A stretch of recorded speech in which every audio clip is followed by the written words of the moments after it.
More federal employees are finding themselves out of a job this week as the Trump administration continues to make massive cuts to its workforce. The Federal Aviation Administration is the latest federal agency to face cuts, with potentially hundreds of workers being told over the weekend they were getting laid off. The firings impacted workers like safety personnel and maintenance crews, not air traffic controllers. We know they are experiencing a massive shortage. The union representing FAA workers warned the agency is already facing a staffing shortfall, and these removals could only worsen that. Despite the backlash, President Trump is forging ahead with his plan to drastically reduce the size of the federal government, even asking the Supreme Court to get involved in his effort. At least 70 lawsuits have been filed against the Trump administration so far. 10 of them are employment related. President Trump has filed an emergency appeal with the Supreme Court over one of those cases, asking the justices to reverse a lower court ruling and allow him to fire the head of the Office of Government Ethics. CBS News Chief White House Correspondent Major Garrett joins me now here in the studio. Just a treat to have you here in New York.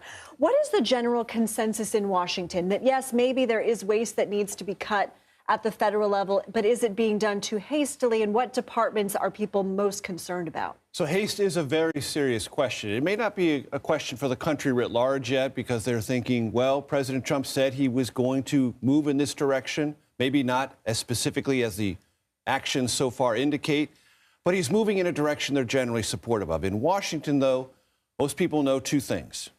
80% of the federal workforce does not live in D.C., Virginia, or Maryland. It's across the country. One of the largest places where you'll find federal employees, Lindsay, is Texas, California, Florida, New York. They're dispersed all over the country. Point two, when you talk about the CDC, the NIH, FAA, NTSB, IRS, these are agencies that Americans either rely on or interact with on a customer service basis. And if any changes come to them that they're not pleased with, they will associate one with the other. So governance is an important thing, and governance intersects with politics when governance lets you down. I'm not predicting that, but the Elon Musk, Donald Trump orientation to this is no one will notice, except you'll save money and everything will be better and more efficient. Okay, that's a theory. If it falls down in practice, there will be a political consequence. It's not like anybody looks forward to making that call to the government either, to the IRS, and who knows what that interaction may be now. That institution is facing cuts. We know that lawsuits against some of the Trump administration's firings laws were passed by Congress to protect those jobs. And so is the president asking the Supreme Court to make an exception for him, consider an exception for him, or essentially undo precedent? To reevaluate. And this court has reevaluated things. It has reevaluated presidential immunity. It's reevaluated abortion rights in this country. It has reevaluated regulatory controls and powers within the federal government. It did so famously in a case called Chevron, which I won't go into, but it basically overturned or reoriented 40 years of understood regulatory power in Washington. So the president is betting it's at least worth asking this Supreme Court, constituted with 3 of his appointees, with a 6-3 conservative majority, if it will give him more latitude than previous Supreme Courts have given previous presidents about this matter. His assumption is it's worth trying, and he may prevail. If he does, it would overturn precedent and give him even more executive authority. Every president wants to surround themselves with their own people, you know, replace people with people that they like. Are inspectors general, or, for example, the head of the Office of Government Ethics, immune from that? Are they supposed to be? Congress passed a law about inspectors general. If you're going to fire an inspector general, you have to notify Congress 30 days in advance and explain why. President Trump did not do that in either instance. For any of the inspectors generals, he's summarily fired upon taking office. So he's in clear violation of the law. Is someone going to sue him over that? Is someone in Congress going to say? Outcry. Right. Is someone in Congress say, how dare you? We wrote this law. A previous president signed it. You're bound by this. The president at this moment in this area does not feel particularly bound, and he's willing to press in every direction for this reason. Well, many reasons, but this, I think, primary reason. He knows he's on a short timeline. Elon Musk can only work for the government for 6 months as a special government employee.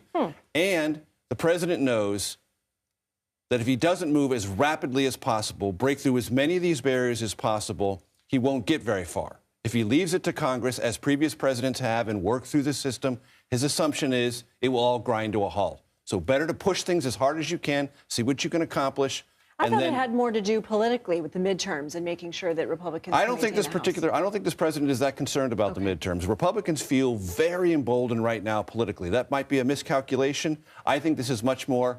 It's a 6-month time limit on Elon Musk and those working for him.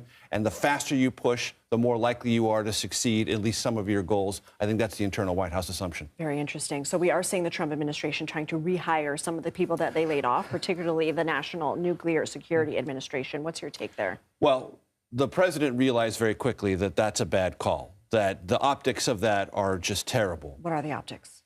Well, if they're in charge of monitoring the safety, workability of our nuclear weapons and stockpile, then they should be kept on, especially when the president is talking as expansively he is about how valuable those are to us, how they could be negotiating chips with Russia and China and possible arms reductions. You want that locked down and under very close supervision. It also suggests that in areas where, if in the future, it suddenly becomes clear to the president that politically he needs to prioritize some of these things, he may double back on some of the other firings. But in this one, he went, then he whoop. That was a hot stove moment. A rare hot stove moment. Putting it in context that I can understand as someone who has burned herself many times. Major Garrett, thank you so much. Sure.